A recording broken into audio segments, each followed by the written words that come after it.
میرے بھائیو اللہ کی قسم دنیا انتہائی خطرے پر آئی ہوئی ہے، خوفناک حالات کا شکار ہے۔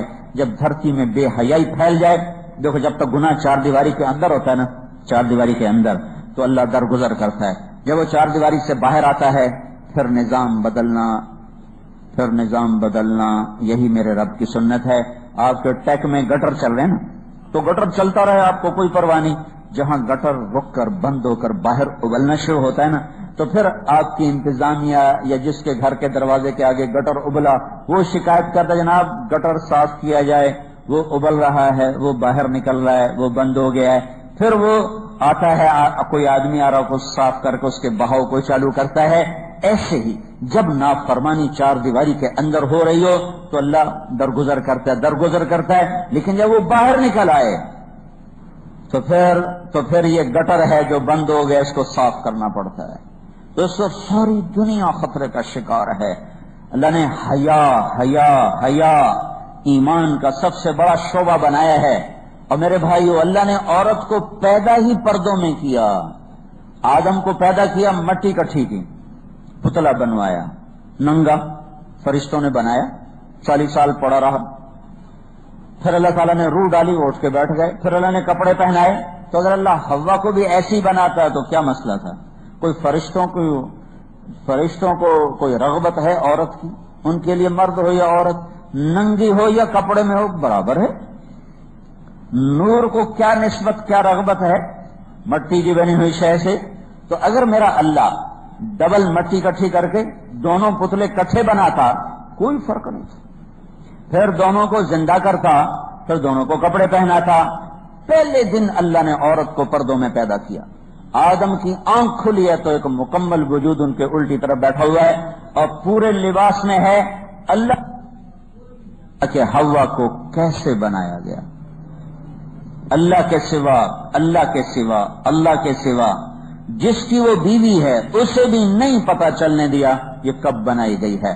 سوئے ہوئے اتنے پردے میں بنایا کہ نہ فرشتوں کی نظر پڑنے دی، نہ کائنات کی نظر پڑنے دی۔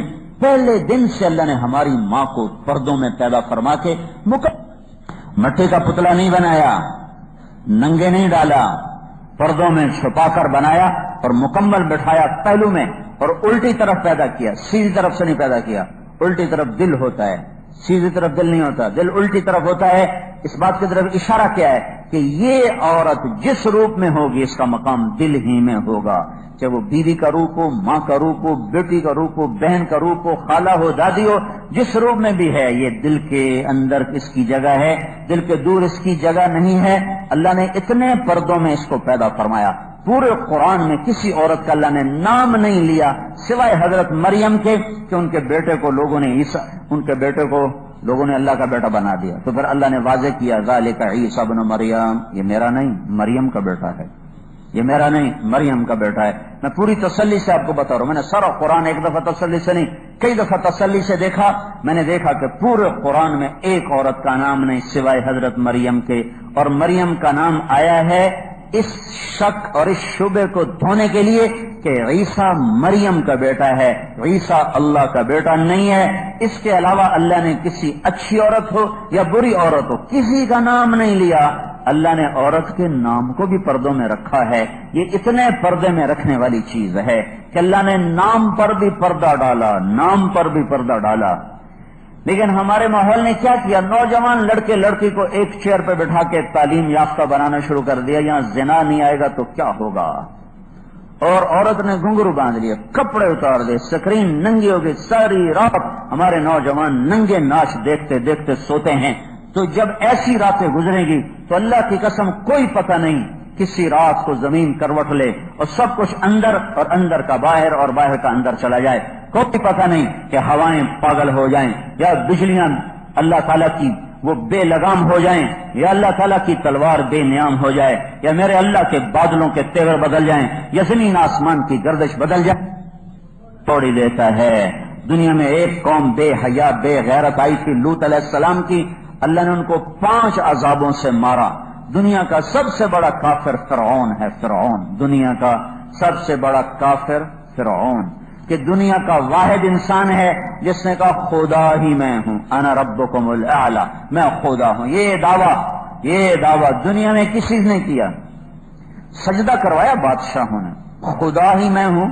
یہ صرف فرعون تھا، اللہ نے پانی میں ڈبو کے ختم کیا. لیکن لوط علیہ السلام کی قوم پہ 5 عذاب آئے ہیں. 5 زمین میں زلزلہ، فرشتے کی چیخ، پتھروں کی بارش، شیروں کا مسخ ہونا، اوپر کا نیچے اور نیچے کا اوپر کر کے آسمان تک جا کر زمین پہ گرا کے مارنا. یہ کٹھے عذاب اللہ نے پھینکے ان پر. ان کی بے حیائی اور بے غیرتی کی وجہ سے ساری دنیا بے حیائی کے خوفناک شکنجے میں آ چکی ہے.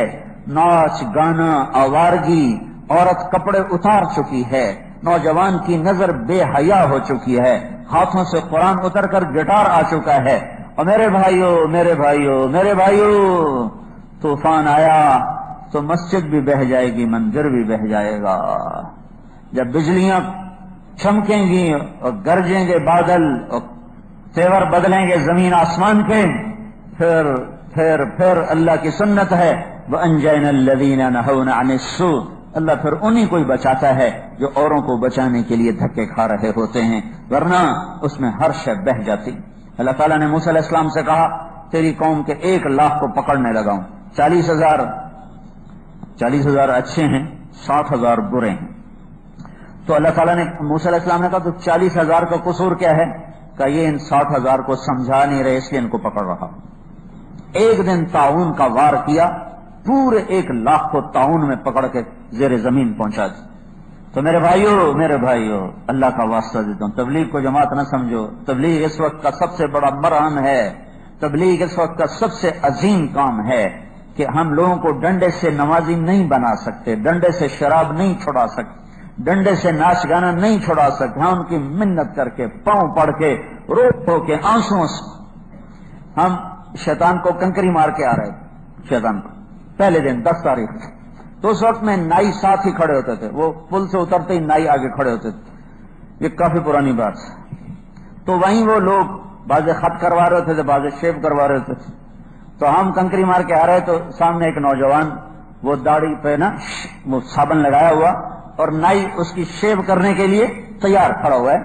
تو ایک ہمارا ساتھی تھا پشاور کا راشد، اس کو پتہ نہیں کیا ہوا، وہ ایک دم اس کے پاؤں جا کے پڑ گئے اور رونے لگا، کہنے لگا ابھی گناہ معاف کرا کے آئے ہو، آتے ہی یہ گناہ نہ کرو. تو اس کو روتا دیکھ کر وہ نوجوان سیالکوٹ کا تھا وہ بھی رونے لگا اور اس نے اسے وہی تولیہ لے کر اپنی ساری داڑھی سے صابن صاف کر دیا اور نائی سے کہنے لگا میرا خط بنا دو، میں شیو نہیں کراؤں گا. اور شاید وہ ڈنڈوں سے کبھی داڑھی نہ رکھتا، چند آنسوں نے اس کے دل کی دنیا بدل دی. یہ آنسو اتنے قیمتی ہیں کہ اگر وہ 1000 عمرے کرتا اور 1000 حج نفلی کرتا اور 1000 گھر میں بیٹھ کے ذکر کی تسبیحاں پڑھتا، اللہ کے محبوب کی ایک سنت ایک نوجوان کے چہرے پہ سجانے پر جو اسے ملنے والا ہے وہ ان 1000 عبادات پر وہ نہیں لے سکتا کوئی جو ان چند آنسوؤں پر وہ لے جائے گا. کسی کی ہدایت کا ذریعہ بن جانا، کسی کو جہنم سے نکالنے کا ذریعہ بن جانا. میرے بھائیو یہ احسان عظیم ہے، احسان عظیم ہے پوری دنیا کے انسانوں پر، اپنے اوپر، اپنے ملک وقت. تو اس لیے بھائیو میری گزارش ہے تو میں بھی توبہ کرتا ہوں، آپ بھی توبہ کرو اور اس تبلیغ کے کام کے سوا کوئی چارہ نہیں ہے. حکومتوں سے امیدیں بھی نہ لگاؤ اور ان کو گالیاں دینا بھی چھوڑ دو، نہ ان پہ آس رکھو نہ ان کو برا بھلا کہو. یہ ہمارے جیسے مجبور انسان ہیں، ہمارے جیسے بے بس انسان ہیں، ہم سب نافرمان ہیں. ہماری نافرمانی کی وجہ سے ہمارا رب ہم سے روٹھ گیا ہے. اسے مناؤ تو زمین سے لے کر آسمان تک برکتوں کے دروازے وہ کھولے گا، خیر کے فیصلے وہ کرے گا، ہوائیں پھر وہ چلائے گا، موسم وہ بدلے گا، برکتیں وہ لائے گا. اللہ کو مناؤ. اللہ کو منانا دنیا کا آسان ترین کام ہے کہ ایک زندگی ہماری ہے کیا 60-70 سال.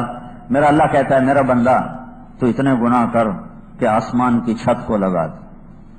آسمان کی چھت کو گناہ لگانے کے لیے نا میں آپ کو اللہ کی قسم کھا کے کہتا ہوں، اگر ساری دنیا کے انسان بڑا شیطان بن جائے، وہ بڑا شیطان ابلیس، اور جنات بھی ابلیس بن جائیں اور فرشتے بھی زمین پر آ کر وہ بھی ابلیس بن جائیں اور یہ سارے مل کر قیامت تک گناہ کرتے کرتے کرتے مر جائیں، اللہ کی قسم یہ سب مل کر اتنے گناہ نہیں کر سکتے کہ آسمان کی چھت کو لگا دیں۔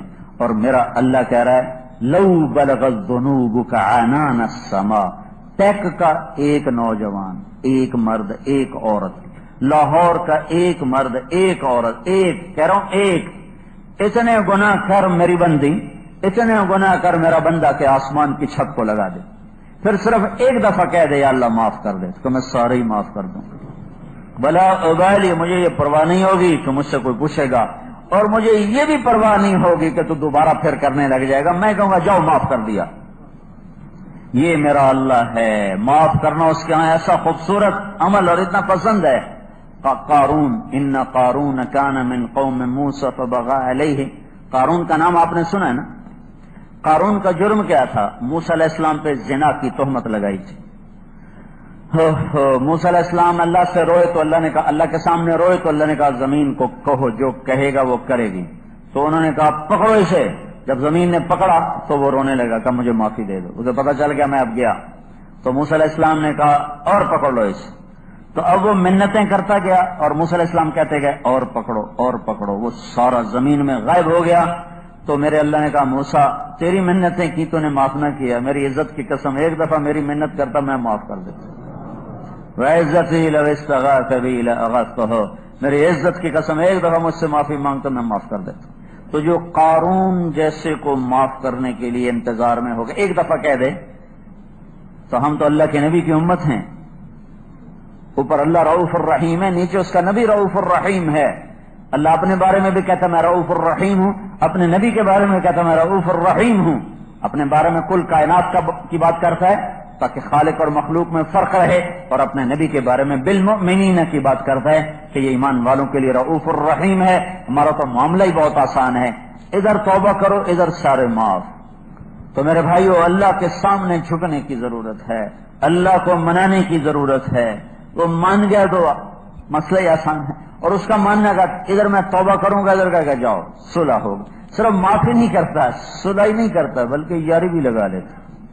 موسیٰ علیہ السلام کے زمانے میں بارش نہیں ہو رہی، وہ تنگ ہو گئے لوگ، وہ اپنے امت کو لے کر باہر نکلے، کو 70,000 آدمی، بارش کی دعا کی، دھوپ تیز ہو گئی، تو موسیٰ علیہ السلام نے کہا یا اللہ ہم نے بارش مانگی تو نے دھوپ تیز کر دی، تو اللہ تعالیٰ نے فرمایا اس مجمع میں ایک آدمی ہے پچھلے 40 سال سے میرا مجرم ہے، جب تک وہ کھڑا ہے میں تیری بھی نہیں سنوں گا۔